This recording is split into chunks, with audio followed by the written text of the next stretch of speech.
Alright, so today I'm going to be going over the Foundry Virtual Tabletop module for Exalted 3rd Edition. This tutorial will go over some of the general features for current version 1.5.2 for Foundry Virtual Tabletop version 10. So the first thing we're going to do is we're going to make a new character and look at the new character creations. We're going to call him Wolfer. I don't know, Wolfer's evil twin or something. So now we've got Wolfer here, and we can see that we have a list of bonus points, list of attributes, list of abilities, specialties. This is assumed that you are a solar. We use a solar. And you can see that each of these has a list of items and point values associated with them. So let's do primary. You get 8 points for primary. If we were a lunar, you can see that these point values are a bit different. Currently, this supports all the current available splats, solar, lunar, and dragon-blooded. Exigence use and all the others on this list assume that to use the solar character creation. Now, so let's make our character. Let's go back to solar.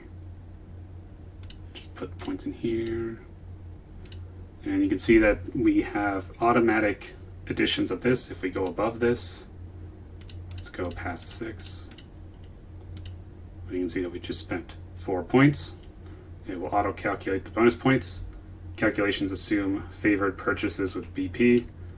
You can see that there's different costs for different purchases that you can look at here.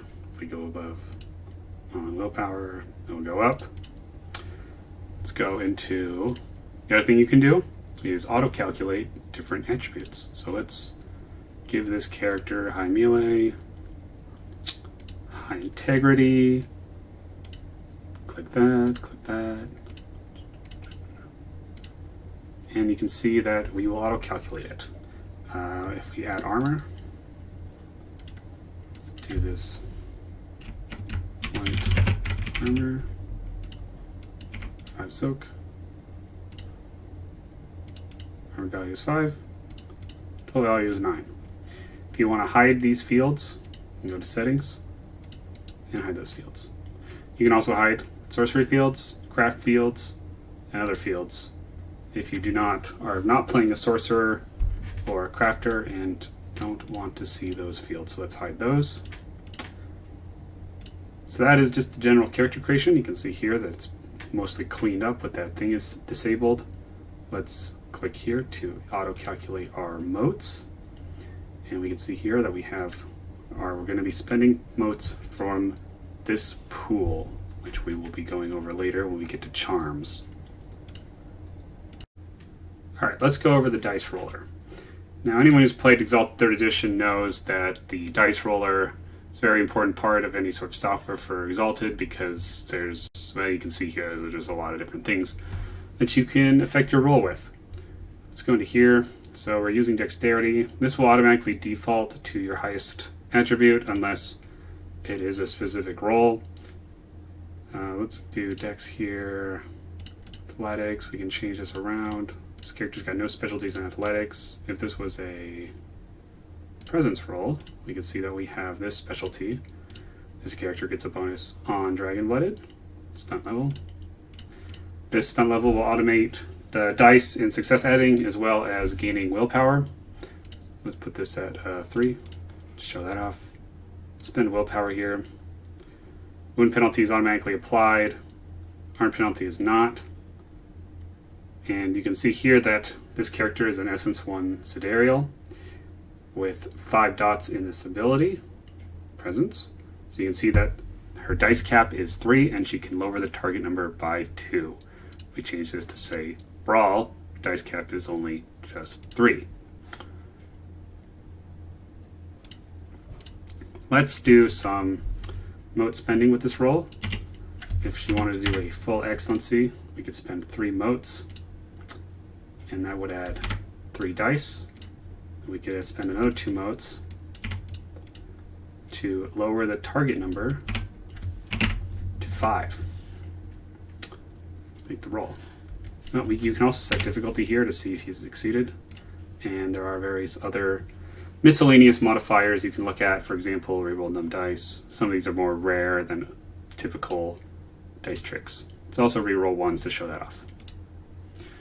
So we can see here that we rolled a lot of dice, 15 dice plus 2 successes. That was due to the stunt bonus.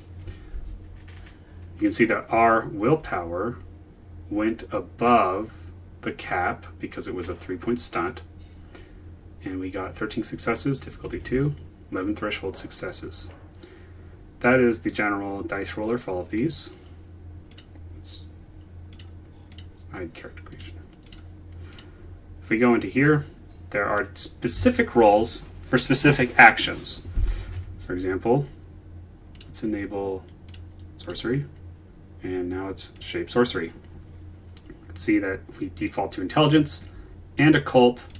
This character is not a sorcerer, so her dice pool is pretty low. Let's spend 3 modes here. Roll. We got 2 successes. You can see that we now have 2 sorceress modes here. Some of these other rolls will be gone over in the social and combat sections. Okay, let's go over charms. So we've got our character here, and we've already added a bunch of charms to her sheet. Let's add a new one. New charm. Let's go into here. Let's make it a battles charm. We're going to call it battle charm. And you can see various values here, different keywords. You can set the effect in here. Set the cost. Let's make it cost 5 motes and 1 initiative. Now you can also add roll modifiers. So let's say this is like an excellency. So we're going to call this a full excellency, and we're going to make it for presence. So this sidereal has 5 dots in presence, which means that she can add 3 dice to the roll and lower the target number by 2. Doing so will cost 5 motes. We're just going to remove that initiative cost here. The requirement for the ability, 1. Essence requirement, also 1. This charm type here, this is important for the charm search feature, which we will go over later. But for now, we're going to set that to sidereal. You can also change the ability listing. You can see here that it is listed under presence. We can change that to excellency. And now it shows up excellency. Let's add this charm to a roll. Let's go into combat. Let's make an ability roll. Dexterity plus archery. Let's make this a presence roll. And let's give it a 1-point stunt. And you can see here that we have the costs here, but no charms have been added. So let's add a charm. So we go into here.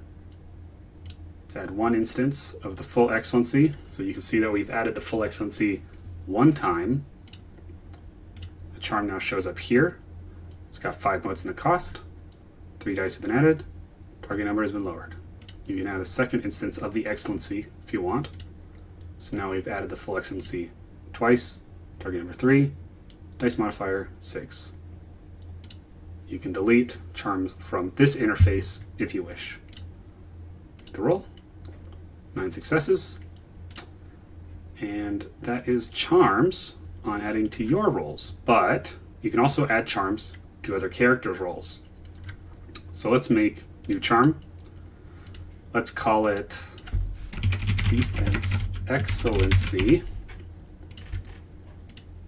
Let's make it cost 6 motes. And it has a post bonus. Boost your defense by 3. The ability here would probably be melee. So now we've got to defense excellency in the melee charm list. We open up an ability, and this will apply to any person in the current game that has this roll open. So if another player is playing and their attack roll is open with this screen, oops, I forgot to make an attack roll. So let's make an attack roll. Okay, here's an attack roll. See, we've got the defense value here, and we'll click this, and we've added an opposed charm, the defense excellency 1 instance, and that has boosted the defense value of this roll, which is associated with this character's defense, by 3. We can delete that from this roll if this was made in error. See that that list is now gone. And that is charms. You can see that there is a lot of automation here. All right, let's go over social. Social is pretty simple. We just go to the social tab here. Let's target a token on the field. This character has a resolve of 2. Let's go to social influence, open it up. We can see that there's a supporting intimacy and an opposed intimacy. In this example, let's give them supporting intimacy, defining, and opposed intimacy, minor. Let's roll. See that we got 5 successes. The difficulty, which was the character's resolve, was altered by the intimacies, lowered it to 1, and gave us 4 threshold successes. So that influence was successful. Let's close that. Let's go to crafting. Let's go to this crafting thing here. So we've got Janice here. She's loaded up with a bunch of crafting charms we can use in our example. Let's go to the character tab. We can see we've got our craft tab here. We can make new craft projects. We're going to name this Artifact 3 for our example. It is a superior project, rating 3. Now, this button allows us to complete the item and make all the rolls needed to complete it. So let's open it up. You can see here that we have our difficulty, 5, our goal number, 50, and the amount of intervals we have, as well as the amount of objectives completed. You can see here what objectives are required to gain XP. So, this example, let's give her some charms. Let's just load her up. Full excellency, this, done. See, we've loaded her up with excellencies and different abilities. Double successes 8, bunch of stuff. Let's roll. You can see that it spent a bunch of motes, put us at bonfire anima, and that was a terrible roll. Let's roll again. 22, 0. You can see that we have completed the task here with 3 intervals left. Now, let's try to make a basic project. Say we have 3 goals completed, difficulty 0, intervals 1, let's roll it. We got 3 successes, 3 threshold successes, craft project success, 9 silver experience gained. So you can use this to automatically calculate the amount of experience you get from crafting, as well as what the difficulty is for certain crafting rolls. For example, increase this to 5, let's roll it. You can see that it's goal number 100, and we still have 6 intervals. We can increase that number to 7 if we have specific charms. I know there is at least 1 solar charm that lets you do that. And that is crafting. Okay, let's go over combat. So, we have a combat arena set up with a bunch of various characters. Let's add them to the combat tracker, and let's roll their join battle. First, we're going to roll all the NPCs, and that will give them their join battles. This is useful if they don't have anything that can boost join battle, but for these, we can click this button right here. It will pull up this.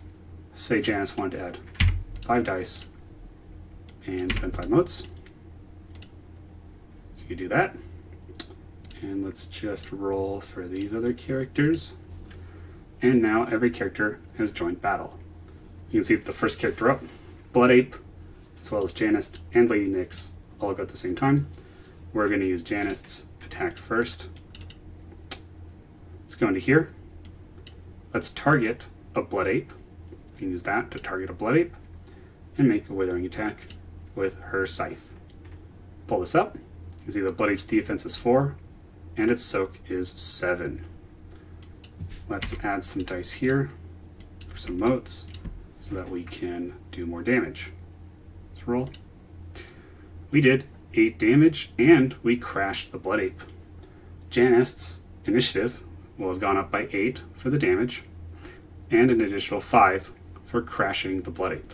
In addition, the Blood Ape took an attack, so you can see it has an onslaught penalty. This penalty will last until the Blood Ape's turn, which, if it would go up to next turn, you can go like this. First, make sure Janice took her turn, and now let's have the Blood Ape take its turn. You can see that because its turn is started, the onslaught penalty has disappeared. Now, let's say that you want to attack a battle group. Let's pull this demon up. Let's make this demon a battle group. You can see the demon now has a magnitude and a size, drill, and might. Let's give it average drill, might 1, and let's make an attack on the Blood Ape. So this character will go in here, target the Blood Ape, open up her sheet. This is Blood Ape 1. That is Blood Ape 3. Or Blood Ape 1. So, let's make an attack against this Blood Ape. Withering attack 7, 6. And yeah, you can see that the Blood Ape stats have gone up because of its might and drill values. Let's make the attack. Let's boost target number 5, 3 dice, 5 motes. We could be adding this with the charms, but just for this, I'm showing off just the inputs. Let's make the roll. And even though it's 6 dice, we somehow missed. Let's make another attack until we actually hit.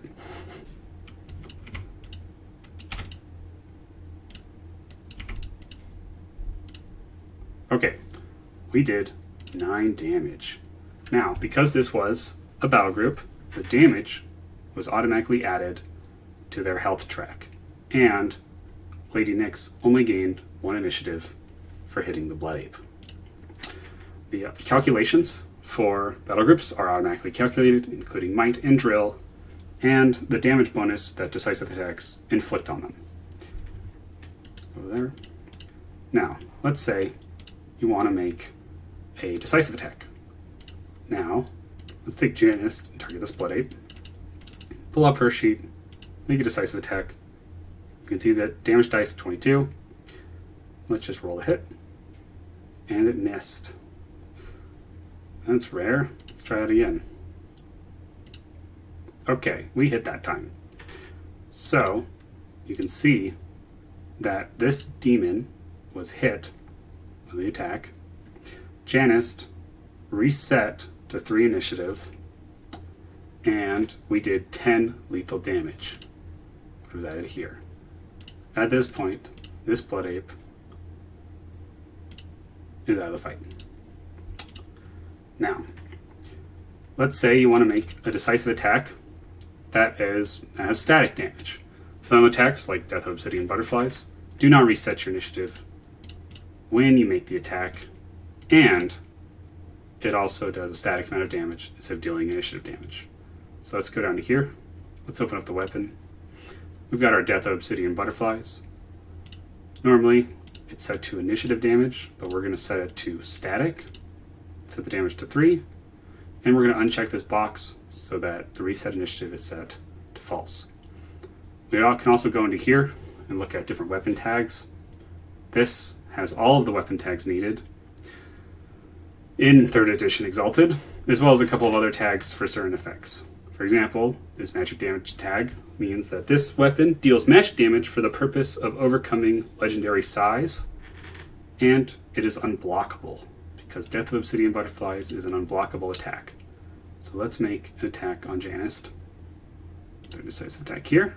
You can see that our damage is 3. You can see that we are dealing magic damage we are not resetting to initiative, and Death Obsidian Butterflies also has the effect of adding threshold to damage, which is set to default to false on decisive attacks. So let's enable that, close that, and we're going to give this guy a 1 mode stunt, and let's make the attack. So we did 1 damage to Janist with the Death Obsidian Butterflies. Now, let's move on to... So, one of the things Death Obsidian Butterflies has is it has a bonus against battle groups. So, what if we wanted 2 different kinds of attacks? Well, what we could do is we can pull this up, and this is our base attack, but if you attack a battle group, your damage is increased by the occult value of your character. In this case, it would be 3. So it would deal 6 damage. Let's not target Janist with this. 6 damage. We can save that with our saved rolls feature. So let's save that here. We're going to be Death of Obsidian Butterflies. Battle group. Save. We now have the saved roll. So, if we were, say, targeting this battle group of Blood Apes, then we could pull this up, roll this, and now we have that damage 6 already ready to be rolled. If you want to update your saved rolls, you can. The defense values and other things that are calculated by the enemy's values are overwritten even with saved rolls, but all values set for the player will be saved. So you can see here, magic damage, reset. Oh, we forgot to set that. Let's update that. Okay. And if you want easy access, you can take this, drag it down to your hotbar, and you don't even need the sheet open to make an attack. So let's click on Janist, click this, and it pulls up our dice roll mode. You can also just click the button and it'll make the roll automatically. Other things, for example, at the end of every round, at the start of every round, click this, you can see that Janist's mode pool went up by 5 because at the start of combat rounds in Exalted Third Edition, every character regenerates 5 motes.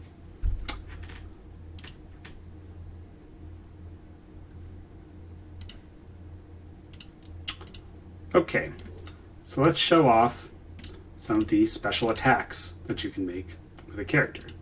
So let's pull this weapon up. This weapon has a bunch of different tags, including the smashing, piercing, and I forgot to add chopping. So let's add chopping. If these tags are available on this weapon, you can make special attacks. Let's go into here. This character's got some various bonuses here, but there's also special attacks. So let's make a smashing knockdown attack. This character, let's just boost this person's motes by 5 so that we are guaranteed to hit. And we just hit him. So in addition to crashing this opponent, we have also given him the prone condition. The penalties for the prone condition, as well as some of the others, for example, like cover, are automatically applied to the dice roller on targeted characters. In addition, you can make some other special attacks, such as piercing, and smashing, and flurry, and chopping. You can also see here that using that special attack gave our character a defense penalty that will last until the beginning of his next turn.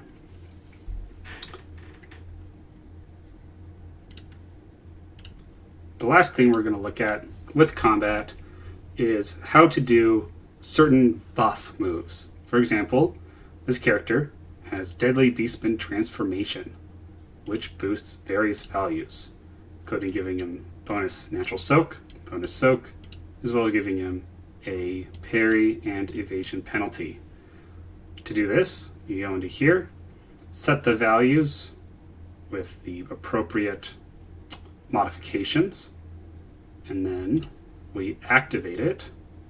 For reference, this character's total soak was 9, and then we add it, and the character's soak is now 14. If we want to disable it, we simply click the X here and it will move back down here. If the effect is temporary and you click the X, it will delete the effect. For example, click here, or not. Okay, if you click that button, it will go into inactive. If you click here, it'll go back to passive.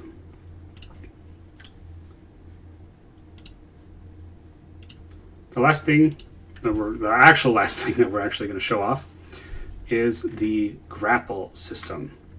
So let's have this character make a grapple attack on this character. So we pull up our gambits, and a grapple has a gambit difficulty of 2.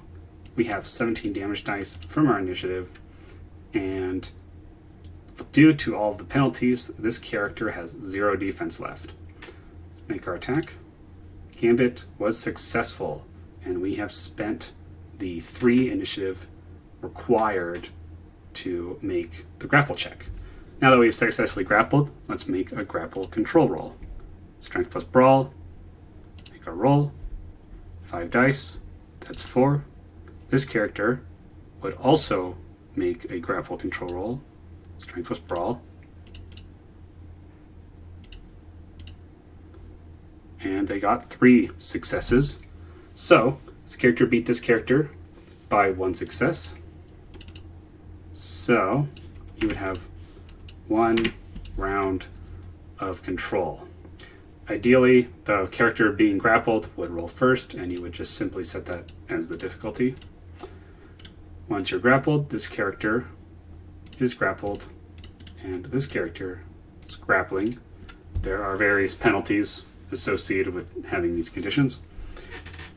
Now, if this Blood Ape, for example, makes an attack on this character, just a quick withering attack, we can see that this character lost 1 round of grapple control, because when you are a subject of an attack, you lose 1 grapple round. And when you take damage, both withering or decisive, you lose 1 more, but you can't go below 0. If this character had had 2 rounds and had taken damage, he would have gone down to 0.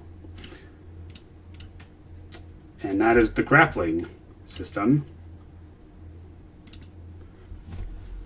And that is pretty much it for the combat tutorial I was going to show off with this video. Before we leave, I'm going to show off a couple of modules that you can use with combat. So let's go over some of the module support built into the Foundry 3rd edition module. So let's go into modules here. I recommend Dysonice, but we're not going to go over that one today. We are going to go over Sequencer, Token Magic FX, and the JB2A module. This one goes along with Sequencer. So far in our demo, the animations have not been triggering on various attacks because they have been disabled in the settings. We can go into the settings here and enable them, save changes. So let's take this character, for example. Let's pull up her weapon, Bonfire Mirage, which is a Diclave. Let's look at the attack effect. It is a sword. If you have the JB2A module sequencer and the correct setting enabled, when you attack someone,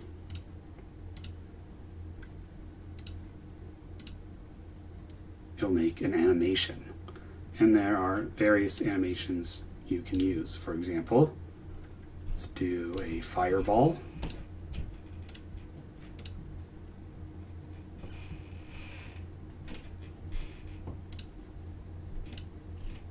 or a Gormal.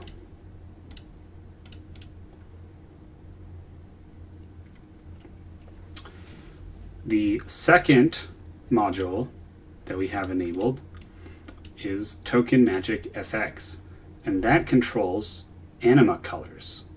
If we go into our dot colors here, we can change the dot colors of our sheet. We can also change our anima colors. In this case, we are using a dark red for our colors. Let's make a roll, and we are going to spend 5 motes from the peripheral pool so that we can trigger anima changes.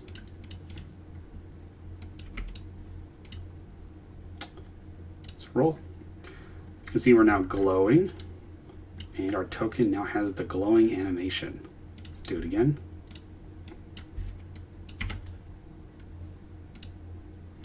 We are now at burning anima, and let's go to bonfire. Give it a second. It's now in bonfire anima. If we go back down, back to burning anima. And that is some of the free modules available with Foundry Virtual Tabletop that have been integrated into this module. Lastly, we are going to be looking at some of the miscellaneous features with the module.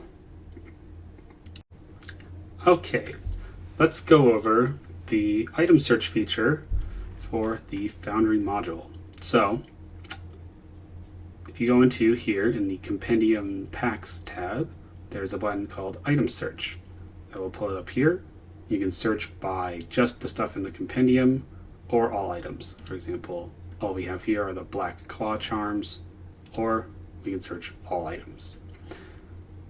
Let's say you want to search charms and lunar charms. You now have all the lunar charms, so you only want strength lunar charms. So let's say you're making a character, and we've got Cedric of Greenheart here, and he has 5 strength and essence 1. So you want to know what kind of strength charms you can take at strength 5, essence 1. Requirement 5, essence 1. That's not a lot of charms, because it's only grabbing ones that have requirement 5 and essence 1, but if we check this, it will grab all charms that have requirement 5 or less and essence 1 or less. So we've got all these charms here. Let's grab this one, drag it over here.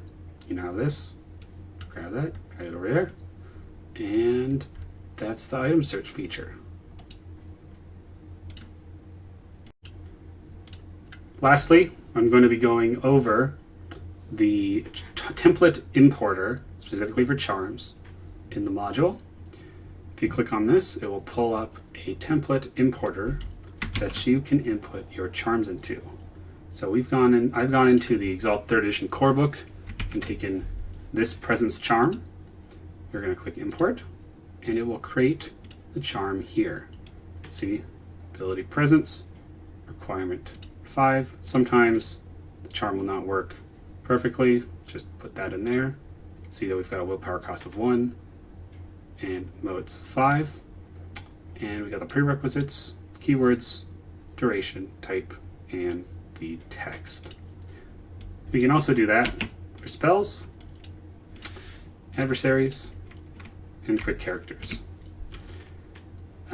Be sure, if you are importing adversaries or quick characters, to follow the template here to properly import them.